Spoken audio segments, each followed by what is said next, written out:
I am not an OG Bloxd-io player, but I have created a history documentary of Bloxd-io from the Bloxd-io wiki. This video took so long to make, so please drop a like and sub for me and comment what you think. If anything is wrong, please correct me in the comments and I will add it to a pinned comment. Anyways, I hope you enjoy this banger. Bloxd-io was created in 2021 by WeKing. It currently only had one game mode called Bloxd-io, so ownership was granted to Arthur, who added Evil Tower, Cube Warfare, and Doodle Cube. Next, Peaceful was added, which had an open world to explore and thrive in.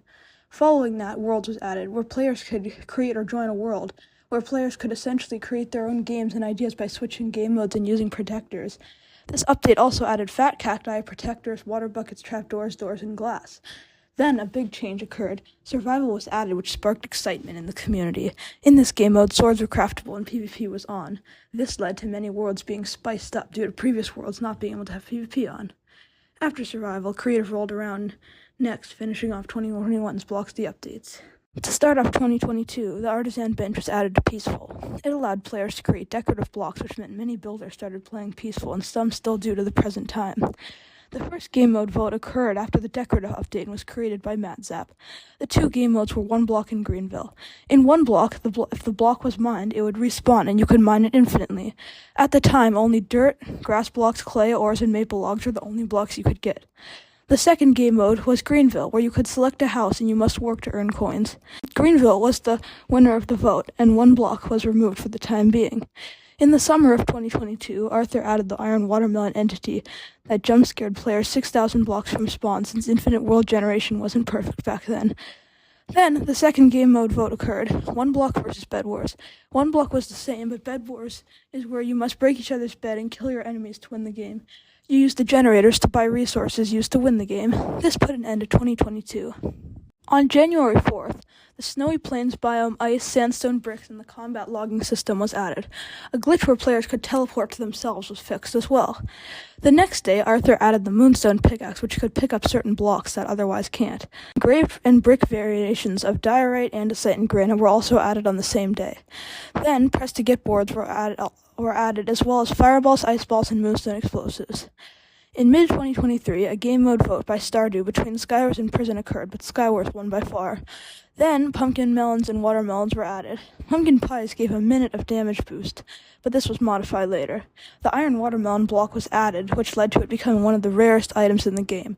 After that, food eating time was added to balance food spam, where players constantly ate food since it took one click. The time it took to eat food varies depending on the type. Then, a small but important update happened in which Stardew added the compass. Finishing off 2023, Prison returned with a rework and plots were added. Prison lost once again, leading to its demise. There are a lot of small updates here, so let's quickly go through some of them. On January 3rd, 2024, new perks were added to Skywars. On January 5th, there was a game mode vote between Pirates and Survival Royale, where Pirates won. On January 8th, teleportation invulnerability could only be obtained after 30 seconds of a previous teleport. Then name tags and books were added on January 10th. On January 13th, the world border of open worlds was now at 200,000 blocks from spawn. On January 18th, bookshelves were added by Stardew. Then, the crouch toggle setting was added for computer players. Then, the game interface was changed to look more modern. On January 24th, the mailbox was released.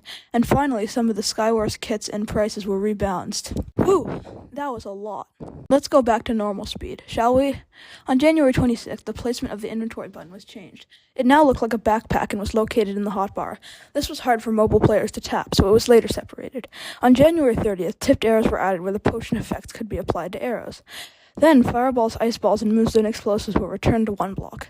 At the same time, a glitch was found where you couldn't make an arrow of knockback since there was no normal knockback potion, only a splash version. This was created where drinking it sent you straight up. Then, an Enter Bloxd-io button was added. It prevented you from playing off full screen so you wouldn't close the tab when pressing Ctrl and W. This could be toggled off in the settings, but it was still widely disliked. Later, a new Pirates map was added called Treasure Island, where 4 teams face off with chests at mid containing supplies. On February 8th, the report feature was added where you could report people in the chat. You could also ignore them, meaning you could hide their messages permanently. Then, a terrible security breach happened on February 12th where all players' emails and IP addresses were leaked.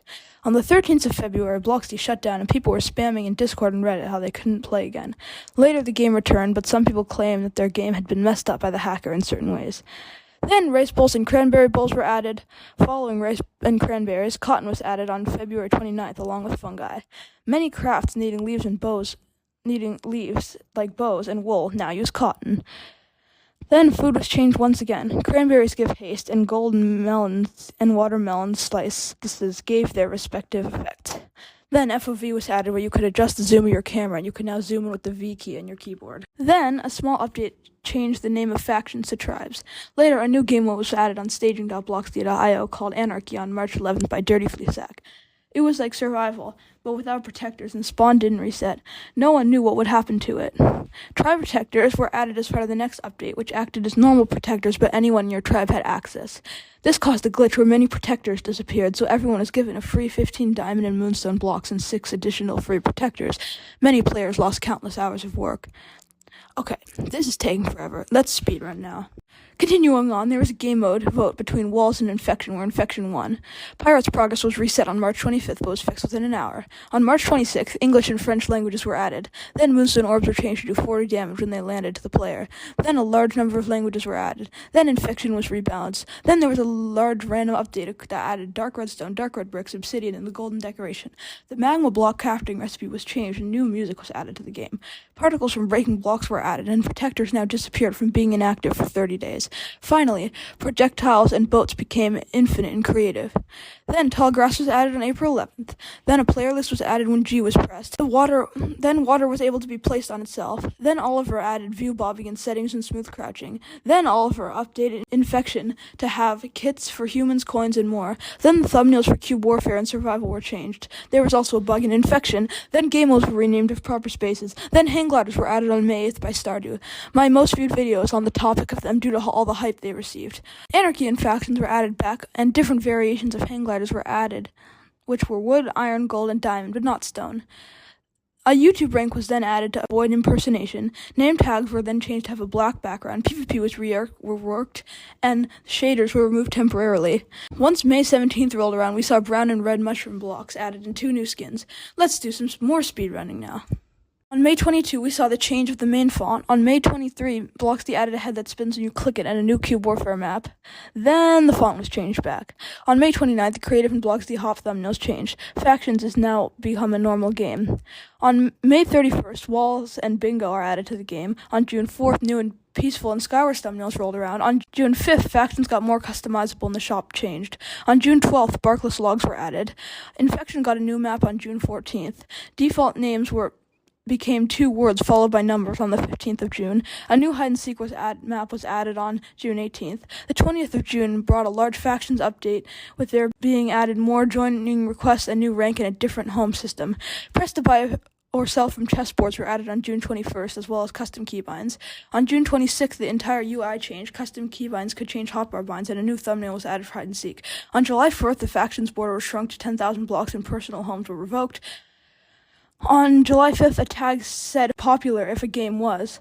On July 6th, added Cyan Ceramic. July 7th, added the Beginner's Brigade to factions. Then on the 12th of July, HurtCam was added, but many didn't like this update. On the 15th of July, Vietnamese, Portuguese, and Polish were all added. On June 16th, the mobile joystick became a square.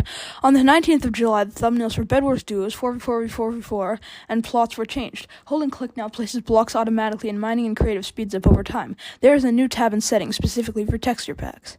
4 days later, texture packs are reworked and are now coded, meaning skyboxes and item models are now modifiable. July 23rd brought the introduction of a new map to Infection. The next day, a new map was added to Bedwars 4s. On July 31st, texture packs now had to be folders instead of JSON. August 3rd, Rush Racing was added to staging. Then on August 7th, the Greenville glitch was patched.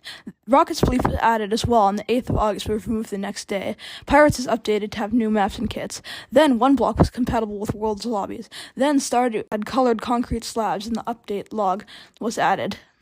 On the 19th of August, both Rocket Spleef and Rush Racing were added. On August 28th, the map Aquarium was added to hide-and-seek, and the game starts with 2 seekers. Then Rocket Spleef was updated 2 days later to have kits for armor and weapons, and cobwebs and moonstone orbs were added, and a new map called Burger on the 30th of August. On September 4th, Bingo returned and Rocket Spleef updated. On September 16th, cherry blossoms were added, as well as the corresponding blocks and items. On the 17th of September, Friends was added on staging. Then on the 18th, Doodle Cube was updated and had a new game mode. On September 19th, Lucky Towers was added and Friends were added properly. 5 days later, Rocket Obby was added. On October 1st, world lobbies can be made in plots. 2 days later, Meadows in the Great Maple Tree was added. On October 4th, Mysterious Ruins were added. And finally, 3 days later, Battle Arena was added. So, I hope you enjoyed this video, which took so many hours to make. The script is 9 pages long, and the editing took hours, so please subscribe. This is the most effort I've ever put into one video. And I'll see you in the next video.